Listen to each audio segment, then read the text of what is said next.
Good morning, folks. This is Jeff with AM Pressure Washing. Today, what we have here is a customer of ours that's having an issue with either prime, basically no pressure coming out of the pump. So what we're going to do here is give you a small demonstration on the procedures on figuring out why you do not have pressure. First of all, what you want to do is make sure that you have water going to your pump. So in this case, we had this customer shut it off. We're going to go ahead and turn your water back on. When you're with your valve on, what you want to do is go ahead and crack this open, get some water to pour. Once the water starts pouring, we know we've purged the air out of the system. Water is now into the pump, and the pump can now grab the water, pull it in. So now what we're going to do is we're going to open up his valves, which are located here. You have your high pressure up here, low pressure down here. There's a good possibility, after checking the screen filter, that there may be debris in here keeping these valves open or closed. So we're going to go ahead, reshut this valve off. We're going to open these up and take a look at these valves in here and see if there's something that's holding them either open or closed. Now with this particular pump, these valves are reseated in there pretty good.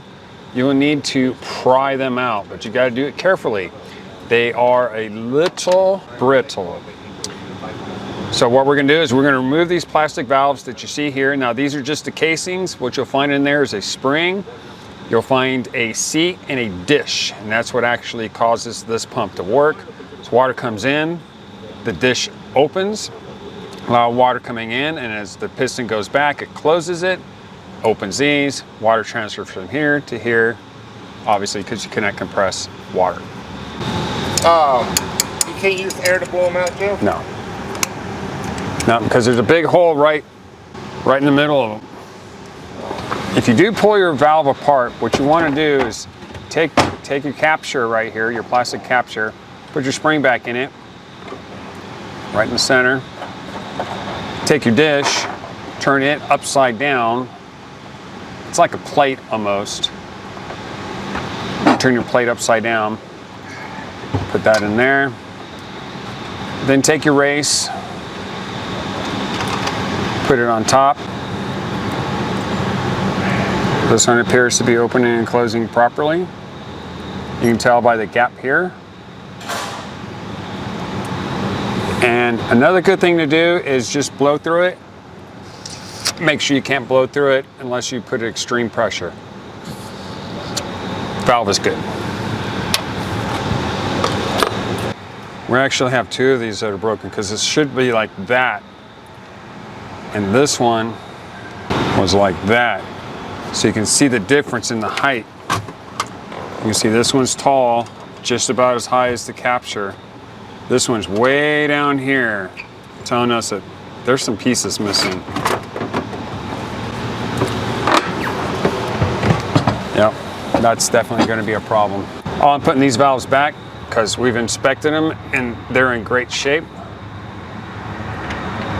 The top one's not so much. Go ahead and remove this unloader because I'm certain that there's damage in here or those pieces are in there. So we'll find out shortly if we can find some of these little rings inside this unloader.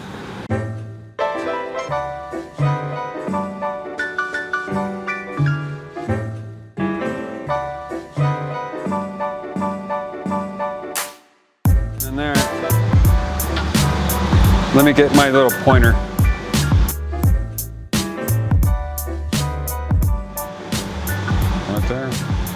There it is. It creates a seal, which gives you your pressure. And then when you let go, this thing pops back up, allowing water to flow, bypass. And if this thing can't close, it won't see creating pressure. So that's what it was right there. Yeah, I'm gonna flush this thing out. I'm gonna totally take it apart. There it is right there. Put this piece back on. We're going to go ahead and just lubricate this O-ring right here so we get nice good actuation. This O-ring here. Lubricate this shaft down in here. and this plunger washer here. That way this thing moves freely. And right now I don't feel any binding, so I don't think there's any damage to the actuator. What we're gonna do is we're gonna go ahead and fire her up, make sure that it's working properly. Reset your pressure, make sure your pressure's correct. I always check to make sure the nozzle's correct.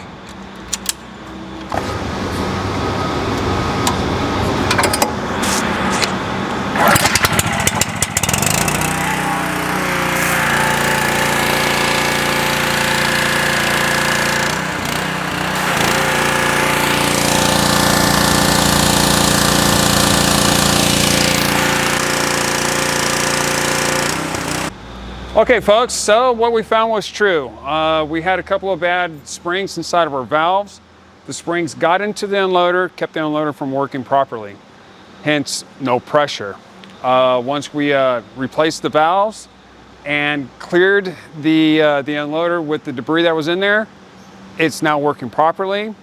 We reset the unloader to 2,500 PSI. It is now back to ground zero. And this customer is ready to go make that money. Just for your education, make sure you prime it.